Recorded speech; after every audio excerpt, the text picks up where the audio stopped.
তো ঈদ উপলক্ষে আমরা 3 পর্বের নিরাপত্তা ব্যবস্থা গ্রহণ করেছি। ঈদ পূর্ব, ঈদের দিন এবং ঈদ পরবর্তী। ঈদ পূর্ব আমাদের কার্যক্রম আপনার রমজান মাস থেকেই শুরু হয়েছে। আমরা এই সময় যাতে চুরি, ডাকাতি, ছিনতাই এই ধরনের অপরাধগুলি যাতে ঘটতে না পারে সেজন্য আমরা টহল, আমাদের গোয়েন্দা তৎপরতা এবং অন্যান্য আইনশৃঙ্খলা রক্ষাকারী বাহিনীর সাথে সমন্বয় রেখে আমরা এই নিরাপত্তামূলক ব্যবস্থাগুলি আমরা করে যাচ্ছি।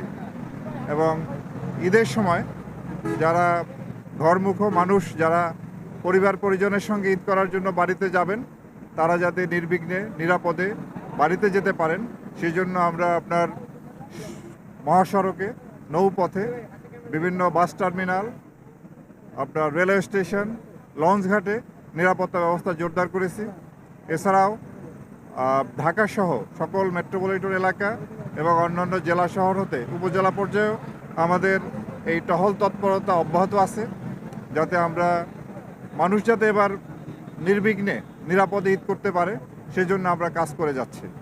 আপনারা জানেন যে এই সময় কিছুটা ছিনতাই, চাঁদাবাজি, মলম পার্টি, অজ্ঞান পার্টি এদের তৎপরতা বৃদ্ধি পায়। এরা যাতে কোনো রকম তাদের অপতৎপরতা চালাতে না পারে সেজন্য আমরা সচেষ্ট আছি। এছাড়া আপনার ঈদের দিনে আমাদের জাতীয় ঈদগাহ সহ সারা বাংলাদেশে যত বড় বড় ঈদের জামাত হয় সেখানেও আমাদের নিরাপত্তা ব্যবস্থা জোরদার থাকবে। পাশাপাশি ঈদের দিন থেকে শুরু করে তারপরে বন্ধের দিনগুলিতে বিনোদন কেন্দ্রগুলিতে আমাদের লোকজন যান, সেখানে অনেক ভিড় হয়। তো সেখানেও যাতে তারা নিরাপত্তার সাথে নিরাপদ বোধ করেন এবং তারা যাতে আনন্দ উপভোগ করতে পারেন সেজন্য আমরা কাজ করে যাচ্ছি। আমরা এছাড়া আরও জানি যে ঈদের সময় ঘরমুখী মানুষের মধ্যে একটা বিশাল সংখ্যক মানুষ থাকে নারী এবং শিশু। এছাড়া বিনোদন কেন্দ্রগুলিতেও নারী, শিশু সহ সব ধরনের মানুষের উপস্থিত থাকে।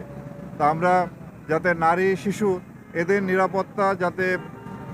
নিরাপত্তা থাকে এবং এরা যাতে স্বচ্ছন্দে তাদের যাত্রাপথে এবং তাদের যে ভ্রমণ পথে এবং আপনার বিনোদন কেন্দ্রগুলিতে যারা স্বচ্ছন্দে চলাফেরা করতে পারে সেদিকেও আমাদের নজর থাকবে। এবং আমরা আশা করব যে সবাই মিলে একটা চমৎকার ঈদ যাতে এবার আমাদের হয় এবং নির্বিঘ্নে যাতে ঈদটি সম্পন্ন হয়। এবং ঈদের পরে যখন ঘরমুখ মানুষ বাড়িতে ফিরবেন তাদের নিরাপত্তার জন্য একই রকম ব্যবস্থা থাকবে। এছাড়াও ঈদের সময় যারা বাড়িঘর ফাঁকা রেখে দেশের বাড়িতে চলে যাবেন তাদের এই বাড়িঘরে, ফাঁকা রাখা বাড়িঘরে যাতে চুরি টুরি না হয় সেদিকেও আমরা সজাগ দৃষ্টি রাখব।